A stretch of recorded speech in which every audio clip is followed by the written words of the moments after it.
मृत्युंजय. लेखक शिवाजी सावंत. भाग 13. मध्यंतरी एकदा मी आईला भेटायला चंपानगरीला गेलो होतो. 8 दिवसानंतर परत आलो तेव्हा मला अश्वत्थामाकडून कळलं की गुरु द्रोणांनी आपल्या सर्व शिष्यांची परीक्षा घेतली होती. त्यांनी एका अशोकाच्या उंच शेंड्यावर पेंढ्यानं भरलेला एक पक्षी टांगला होता. त्या पक्षाचा नेमका डावा डोळा अचूक टिपेल त्याला ते प्रशंसेची शाबासकी देणार होते.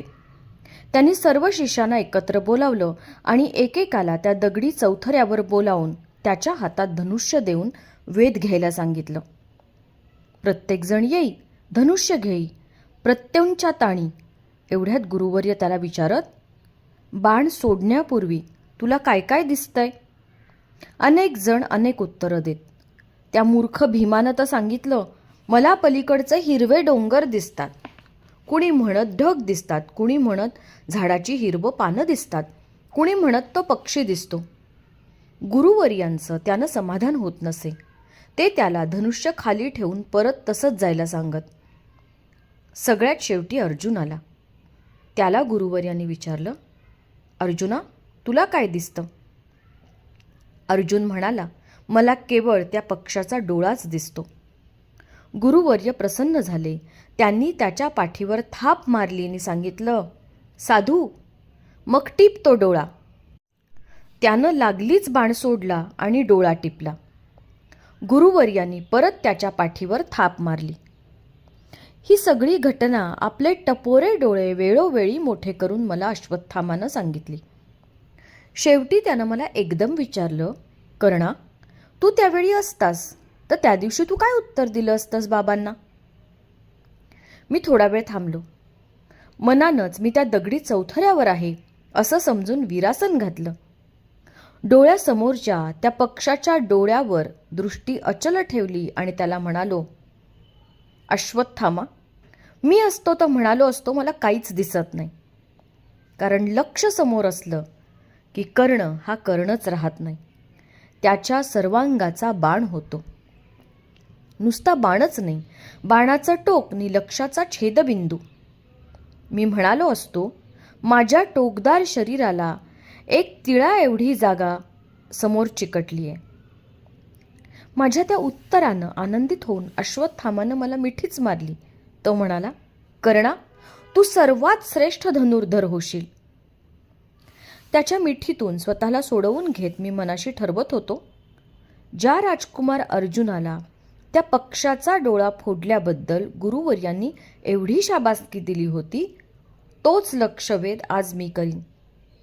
तसा केला तर मग कधीतरी का होईना गुरुद्रोण मलाही जवळ घेतील, माझीही पाठ थोपटतील. त्या दिवशी संध्याकाळी मी नगरात गेलो. एका पेंढा भरणाऱ्या माणसाकडून एक पेंढा भरलेला पक्षी घेतला आणि परत आलो. रात्री सगळीकडं सामसूप होताच शोणाला जागं केलं. तो आणि मी आमच्या दालनाबाहेर आलो. माझ्या हातात तो पक्षी होता. सगळी युद्धशाला शांत होती. दिवसभर शस्त्रांच्या खणखणाटाने हादरणारी ती जागा आता निशब्द होती. जागजागी इंगुदीचे पलिते त्या भव्य पटांगणाला धीर देत पेटत होते. त्यातला एक पलिता मी हातात घेतला आणि मधल्या धनुर्वेदाच्या दगडी चौथऱ्यावर चढलो. समोरच तो विशाल अशोकवृक्ष होता. त्याच्याकडं बोट दाखवत मी हातातला पक्षी शोणाच्या हाती दिला आणि म्हणालो, हा पक्षी त्या झाडावर उंच ठिकाणी बांध आणि तू तिथंच पलिता घेऊन थांब. कशाला? त्यानं आश्चर्यानं विचारलं. ते नंतर सांगतो, जा लवकर. माझ्या हातातला पलिता आणि पक्षी घेऊन तो झाडाकडं गेला. सरसर खारोटीसारखं सरपटत क्षणार्धात तो वर चढला. थोड्या वेळानं तो म्हणाला, दादा, इथं एका फांदीला एक धागा बांधलेला दिसतो, इथंच बांधू का? शक्य असेल तर जा, अजून थोडं वर जा, मी खालून ओरडलो. तो तेथून भरपूर उंच गेला. त्याला त्यापेक्षा वर जाता येणं शक्यच नव्हतं.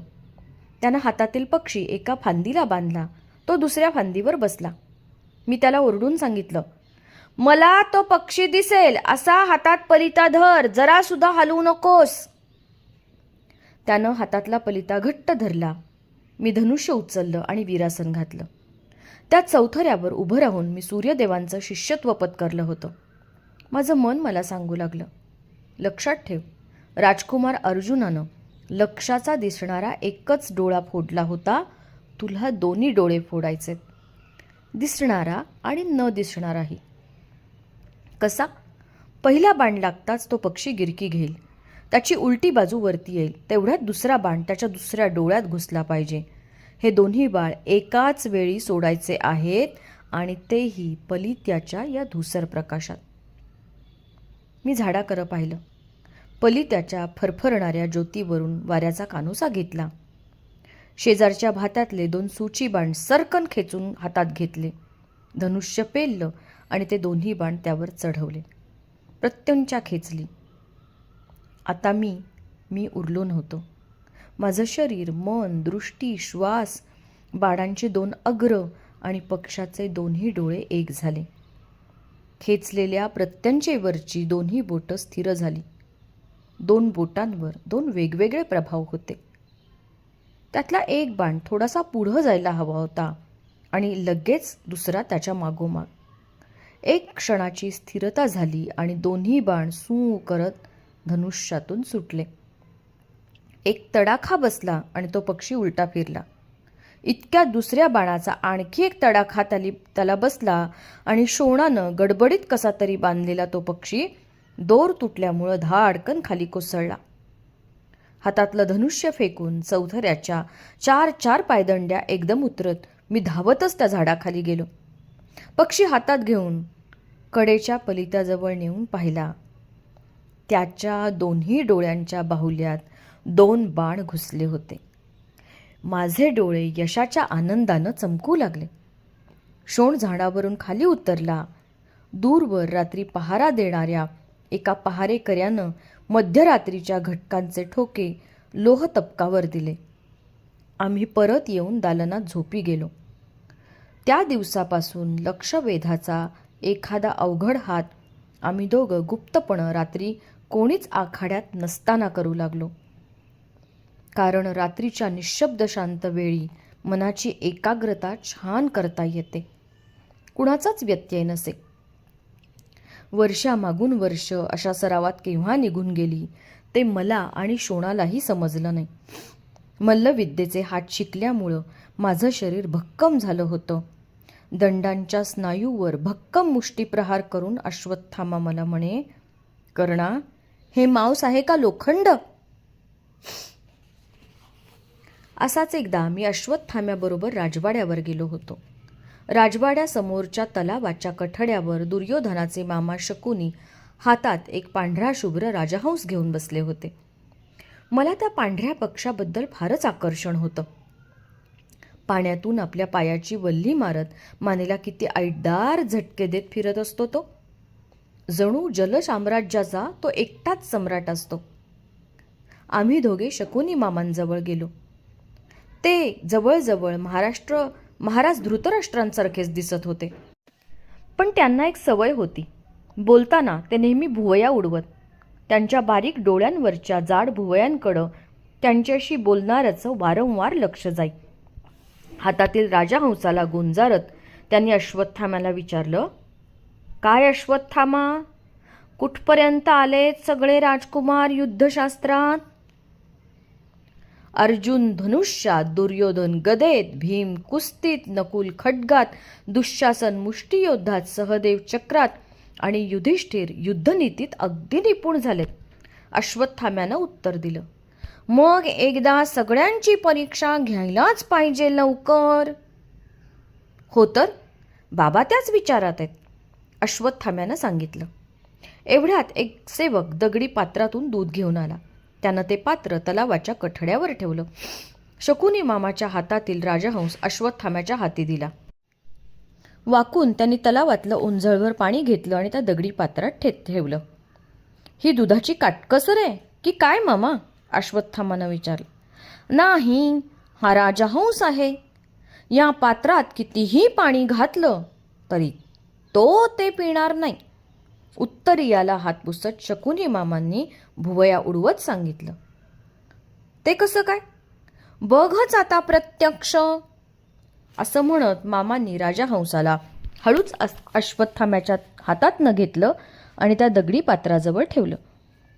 लागलीच त्या पक्षानं आपली ऐटदार मान त्या दगडी पात्रात खुपसली. चुरचुर आवाज करत तो दूध पिऊ लागला. थोड्या वेळानं त्यानं मान बाहेर काढून ती एकदम झटकली. त्याच्या चोचीत अडकलेल्या दुधाचे 4 तुषार उडाले. आम्ही सर्वांनी कुतूहलानं डोकावून त्या दगडी पात्रात बघितलं. त्यात ओंजळभर पाणी तसंच शिल्लक होतं, नुसतं निव्वळ पाणी. शकुनी मामांनी ते परत तलावात ओतलं आणि भुवया उंचावल्या. मला त्या सर्व घटनेचं अतिशय आश्चर्य वाटलं. विचारांचे घोडे माझ्या मनाचा रथ ओढू लागले. माणूससुद्धा त्या राजहंसासारखाच नसतो का? आपल्याला हवं तेवढंच घेणारा आणि नको ते टाकणारं. मी नाही का तसंच केलं? युवराज दुर्योधन आणि अश्वत्थामा या दोघांशिवाय या अफाट राजनगरीत मी इतर कुणाला जवळ केलं होतं? का वाटत नव्हता इतरांबद्दल जिव्हाळा? कसं उत्तर देता येईल त्याचं? त्या राजहंसाला कधी सांगता येईल का की त्यानं पाणी सोडून बरोबर अचूक दूधच कसं निवडलं? पण यात माझा तरी काय दोष आहे? युवराज दुर्योधनानं माझी आस्थेनं विचारपूस केली म्हणून त्याच्याबद्दल मला प्रेम वाटतंय. माणसाचं प्रेम हे धरतीसारखं असतं. अगोदर एक दाणा पेरावा लागतो, तेव्हाच धरती अनेक दाण्यांनी टिचून भरलेलं कणीस देते. माणूसही तसाच असतो. प्रेमाचा एक शब्द मिळाला तर त्यासाठी प्रेमाची शब्दगंगा मुक्तपणे उधळायला तो तयार असतो. म्हणूनच मला दुर्योधनाबद्दल प्रेम वाटत होतं. अश्वत्थामा तर निरागस आणि मनमोकळा होता. त्याच्यात आणि शोणात मला कधीच काहीच फरक वाटला नाही. बाकीच्या कुणाचीही माझ्याशी ओळख नव्हती. ते करून घेता येणं शक्यही नव्हतं, कारण तेवढा वेळ मला नव्हता. तो भीम तर आपल्याच ताकदीच्या तोऱ्यात नेहमी त्या आखाड्यात मातीत लोळत पडलेला असतो. जेव्हा बाहेर पडलेला असतो तेव्हा सतत काहीतरी खात असतो. किती भसाडा आहे त्याचा आवाज. डोळे भोकरासारखे मोठे आणि झोपला की वादळी वाऱ्यासारखा घोरे. तो ज्येष्ठ पांडव युधिष्ठिर तर अश्वत्थामाशी नुसता घटकान घटका युद्ध नीती कर्तव्य असल्या अवघड विचारांवर बोलत राही. तो स्वतःला कुरूंचा युवराज मानी. विदुर पितामही तसंच मानत असावेत. दुर्योधनाला काही ते मान्य नव्हतं. तो स्वतःला आग्रहानं युवराज म्हणवून घे. नकुल आणि सहदेव म्हणजे आहेत तरी कोण, कसे दिसतात, काय करतात हेही मला माहीत नव्हतं. युवराज दुर्योधन आणि दुःशासन सोडले तर बाकीचे सर्वजण म्हणजे निष्कारण वांडलेली बांडगुळं वाटतात मला. काय करायची त्यांची ओळख? माणसानं त्या राजहंसासारखं असावं. जे आपणाला पटेल तेच घ्यावं, नाही ते सोडून द्यावं. असंच मला वाटत आलं होतं. मी आणि अश्वत्थामा राजवाड्यावरून परत आलो. येताना काहीतरी आठवल्यासारखं अश्वत्थामा मध्येच म्हणाला, कर्णा, अरे मी तुझ्याबद्दल काहीच नाही बोललो मामांना. त्यांनी तुला राजकुमारांची तयारी विचारली होती, सगळ्या युद्धशालेतल्या शिष्यांची नाही. तरी पण मला पुष्कळच सांगता आलं असतं रे तुझ्याबद्दल. काय काय सांगितलं असतंस तू माझ्याबद्दल? या कुंडलांबद्दल आणि कवचाबद्दल ना. त्याची माहिती आता नगरातल्या सर्वांनाच झाली आहे रे. नाही, मी म्हणालो असतो अर्जुन धनुष्यात, दुर्योधन गदेत, भीम मल्लविद्येत, नकुल खड्गात, दुःशासन मुष्ठीयुद्धात, सहदेव चक्रात, युधिष्ठिर युद्धनीतीत आणि कर्ण या सर्वांच्या सर्व प्रकारात अगदी प्रवीण झालाय. तो स्तुती म्हणून बोलत होता की सत्य बोलत होता हे समजणं कठीण होतं, कारण प्रेम माणसाला अंध करतं. मी त्याचा मित्र होतो. त्याचं निरपेक्ष मित्रप्रेम त्याला का अंध करू शकणार नाही? म्हणूनच मी काहीच बोललो नाही.